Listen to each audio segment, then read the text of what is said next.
Run it back, Philly. No frauds, no fanboys, no intros. Speaking of frauds. This is brought to you by DraftKings. If you want to get into sports betting, you can click the link in the description right now. Bet $5, just $200 in free bets. Bam, there you go. Now you got $200 in free bets to bet on whatever you want. So if you've been hesitant to get into sports betting, this is probably the best opportunity for you to get $200 worth of free bets by just putting up $5. Gambling problem, call 1-800-GAMBLER. Not valid in all states. Let's go! Jalen Hurts. Let's just start there because not that he's a backup right now. Maybe he was drafted to be a backup and things went sideways.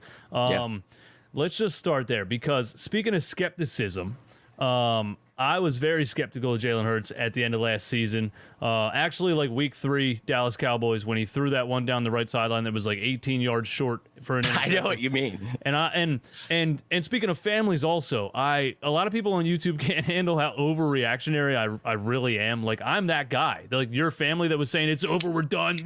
That's me. That's how I am. I grew up in it. And love it. That's how my uncles were growing up. That's how everybody was. Like, they were like, it's done, we suck, it's over. Yep. And so, I didn't see the raw like throwing talent. Like, I didn't see a quarterback that I thought could throw the ball but maybe needed to hone it in, or had a rifle but maybe needed to dial it back and work on this and work on that. I just thought, like, he just doesn't look like he can throw the ball good enough to be an NFL franchise quarterback, and I wasn't afraid to say that, and I stand on it. People keep coming at me, where's that energy from last year?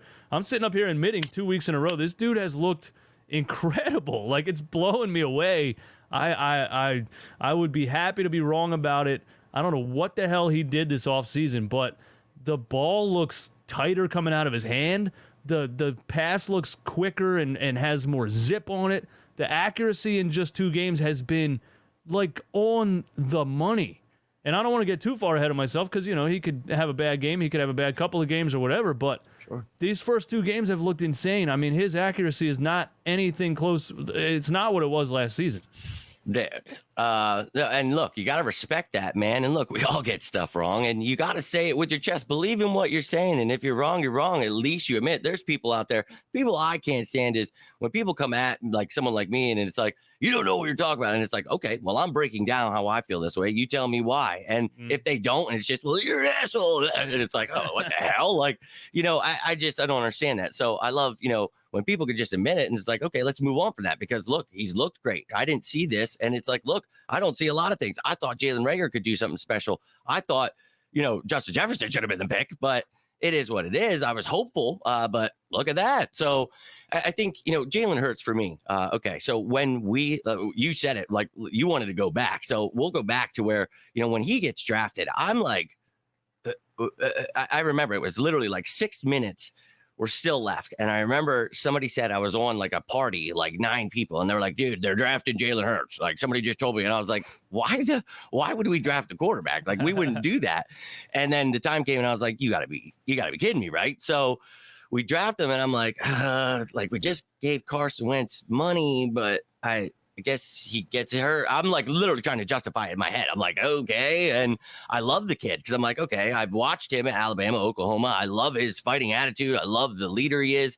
And, his play style. I love the dual threat quarterback. And he had some really, really great throws at Oklahoma. I thought he did some good things in Alabama. But I think what was the issue for him a lot of time was he had a new system each time. So I tried to watch the things they were doing differently with him. And I just felt like that was a hindrance to him. And then when he came out and said it himself, it was like, oh, like he said, literally, I have not played in the same system since high school. And it's like, you got to imagine trying to learn, even a college system, then an NFL system, and I thought, with Nick Sirianni coming in, it was like, okay, look, there's going to be bumpy roads, ladies and gentlemen. Let's strap it in because it's a new coach, a new defensive coach. He didn't bring like some veteran, like when they gave Doug Peterson, Jim Schwartz, it was like, here you go. You take who you want. So I liked it, though. I was like, you know what? I'm all in, dude. Because Howie said, I've learned from my mistakes. And I was trying to be like, okay, he's going to kill it in this draft. You got Devontae, that, all that great stuff the year after. But, so the Hurts one, though, it was still like, what's happening? So this dude, I'm just like, let's see what happens, like whatever, it is what it is. You know what I mean? At that point, it was like, he's here. So when it gets to the point where he gets put in, it was like, okay, that Packers game, it was like, dude, this kid is really fun to watch. He hit Reagor on that bomb. He like hit Ward for that touchdown, I believe. And it was excitement. And the Reagor one wasn't for a touchdown, but it was just, there was exciting plays. And it was like, okay.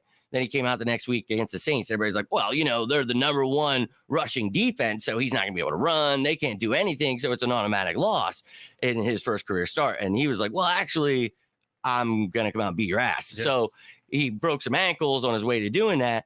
And it was like, holy shit. Okay, so this kid really is something special. But in the NFL, that's great that you can be a dual threat quarterback, but you got to be able to throw. And, the dual threat quarterbacks we have in the league are phenomenal. Lamar Jackson, Russell Wilson, these guys are able, and there's more, but I'm just saying, those guys are able to throw the damn ball. And I think a lot of people, the misconception was that he didn't have an arm. Now, I'm not saying that he has Josh Allen kind of arm or something like that, but it's not a weak arm. And that's what people kept saying to me. He has a weak arm. I'm like, weak? This dude throws with a higher velocity than Justin Herbert. Like, so the one thing I talked about, and I loved what you were saying there when you were getting, your question in, that, he's worked on things. And you were like, what the hell is he doing? So what he did was he worked on the velocity. He actually had to tone that down just a little bit and work on his torque. So it was just literally about how he's holding the ball. And I talked about that the year before that, about how he's first out of the, snap. Dude, how is he holding that damn thing? We want him protecting this ball. And this kid has not been turning it over. So he's learning how to do that. He's learning how to not make stupid plays, how to slide, and like the little things. So at one point, a report came out, oh, he's working with Tom Brady and Tom House, and that was not happening. Tom Brady was at a place where he was at, and it was the guy. It's essentially like Anakin to Obi-Wan is who this guy was under Tom House. So the Anakin here was teaching Jalen Hurts this offseason. And man, I told you, I had the trainer on. So like that next year when it's like, okay, Carson Wentz is gone, he's the quarterback. It's like, holy shit. So I'm like, I'm going to find out everything I can about this dude. So I get the trainer from the Bro Barn on, and dude, holy shit, was that an awesome, that was an amazing time. I don't care. Because, yeah, no doubt. This guy, he was amazing, ex-Marine, but he was a great dude. But he had some of the coolest stories. He used to work for the Maroon 5 dude, and Lane Johnson went to California to a party to convince him why he needed to let this dude come train at this Bro Barn. So he's got all these offensive linemen there. And now Jalen Hurts is going to this Bro Barn. So I'm like, all right, I got to find out about this. So this dude's telling stories about he's up at, 4 a.m. They're getting up at like 5:30, getting ready to, eat some breakfast, get ready. And he's like, I'm ready for my second set, trying to get people to play him in Madden. And the one cool story he told was they were working out at one point and ESPN was on, and they're like, the Eagles need to trade for Deshaun Watson. They got to get rid of Jalen Hurts. And he's like, oh, sorry, now let me turn that off. And Jalen was like, no. Leave that on.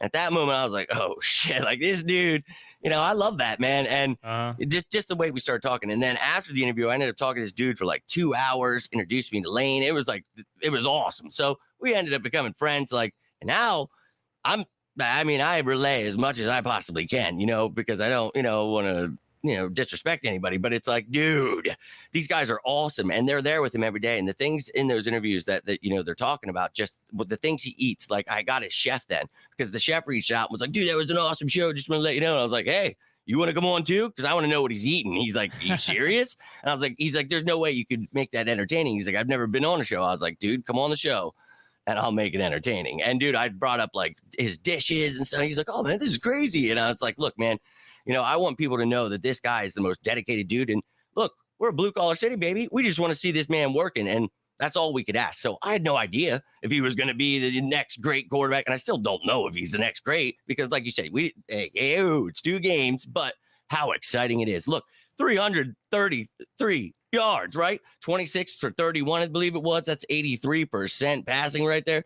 That's pretty damn good. And he had those 57 rushing yards for 2 touchdowns, which was pretty awesome on top of it. But the narrative that he can't throw in the middle, to the left, he worked on all of those things. And what killed me was all of last year, all I said was, look, dude, we got a lot of picks. We got a lot of cap space. I think we're building something special. If we stay patient and these coaches don't suck ass and they actually just improve each week, and people were pretty rough on them. And the media always just points out the bad. And look, I'm pissed in the game, and after the game, I'm usually talking shit. But once I calm down, break it down, I'm like, all right, it's this guy's 3rd game playing against Tom Brady. I'm going to calm down. So I tried to really changed the way I looked at life, really, after I almost died, because I used to be the most insane dude. I overreacted to everything. So that was me. That was me. Yeah. And so I hear you, man. But I think right now, and I still do it. I'm not saying I don't, but for me, I stayed patient, and I can't believe, because I was like, look, I know that this kid, it's going to take time. No matter what happens, if he's going to be good, it's going to take time, right? Because we knew there was flaws in his games. So he works on it, and holy shit, we are seeing something magical. And Lions were better than most people thought. So puts up a fight there. The offense did just fine. It was the defense that was questionable. Danny came out. I'm sure we'll talk about that. But Hurts, man, what an exciting ride it's been. But last year, getting that trainer and that chef before the season, like before the preseason, it solidified for me. And then I watched him like a hawk. And just the way he reacted to the losses and the way the things he said, I was like, yo, this is the kind of dude I want in my corner. Like, he's not quitting. He's like, yo, I'm going back, watching tape, and I'm going to make sure next game I'm not doing that. And, dude, he's going to make mistakes. He's still, in progress here. But I think how exciting, man. So you said it. And who cares if anybody was skeptical? Let's enjoy this ride, baby, because I think special things are ahead. So do you think the main issue, because it was some people said mechanics, some people said just timing. He had a pocket awareness issue that he would run from clean pockets and stuff. And I just did not foresee him fixing all of those things in one offseason. Right. And now I see him standing right in the middle of the pocket, eyes down the field, a defensive tackle coming right in his face, and he's hitting a guy on a slant on the money and taking the hit. And I'm like, last year he's bouncing out of that pocket. I just can't believe how much improvement I've seen so far in one offseason. Do you think it was mostly mechanics, like you said, how he's holding the ball, how he's standing, where his feet are planted, things like that? I do. And, I think the great thing is, you mentioned most of them right there. Great stuff there, man. And, I think the point of emphasis for me was, the whole having to learn a new playbook. You can't work on all these other things when you've got 7,000 plays you're trying to learn. You're the quarterback, baby. You are the leader of this team. You need to know things that I've never even heard of. You know what I mean? So to me, it's amazing to see that he did it in one offseason too, because it's like, look, let's be patient and we'll see throughout the year. Now, I think what happened was at the end of last year, it was more toward the middle, but he gets that high ankle sprain. And I think past that, you don't see him running as much, but he's not throwing it well because he's got this high ankle sprain. He's trying to stay in the pocket. He's not taking the hits because he's probably scared of, what's going to happen, whatever. So I think for me, and I wasn't trying to make excuses last year, but it was like, I'm seeing this kid writhing in pain, and I can't believe he's even out there, because the game that got postponed, I remember, and sorry if I'm not allowed to say this, but the trainer reached out to me. He's like, dude, if they don't postpone this game, he's like, he is not playing this game on Sunday, or if it was Monday, whatever day it was, and they moved it to like a Tuesday. And then he played, and he said that his ankle was twice the size of what it should be. And I was like, and this dude's playing.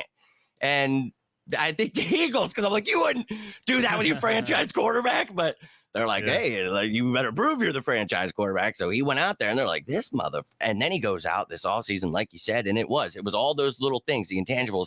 And it was going through the reads. It was little things that I think most quarterbacks, not everybody comes out like Joe Burrow and even Trevor Lawrence. These guys struggle at times, and it's, some of these quarterbacks are definitely different because they get away, with doing other things. They don't have to pass all the time. So he had an off season, dude, of just dedication. And that's every time I asked about it, he was in this state doing this. He was working with this guy on his, I was like, what the fuck? What is that? Oh, jeez. But it was so cool. I'm like, it felt like a stalker, but I'm like, dude, I want to know that, I'm putting my faith in something that's going to pay off. And, it just really felt like, hey, look, I'm all in, and whatever happens, happens. And as I've always said, I hope he's the greatest, and I hope he, one of the greatest Eagles quarterbacks ever. But all I know is I think he can be a great quarterback. In my mind, that's where I'm at now. I know that he can do great things. I just don't know how far that goes. You know what I mean? Is he a Russell Wilson, Lamar Jackson, and it's like, I think he could enter that territory. And if he starts throwing like he was, dude, 83%. That was pretty good. And I think they only had like 6 pressures, maybe in like the first half. They ended up with like 4 sacks in the game. The offensive line a little weird right now, but I think Sayamalo at right guard, a lot of stupid penalties, a lot of things going on here that I think you get cleaned up. It's week 2, right? So shit, we're 2-0. We just beat the Vikings. We got Washington, then we got the Jags, right? So I think 2 games you keep learning, right? Tune up games, and you keep tuning up.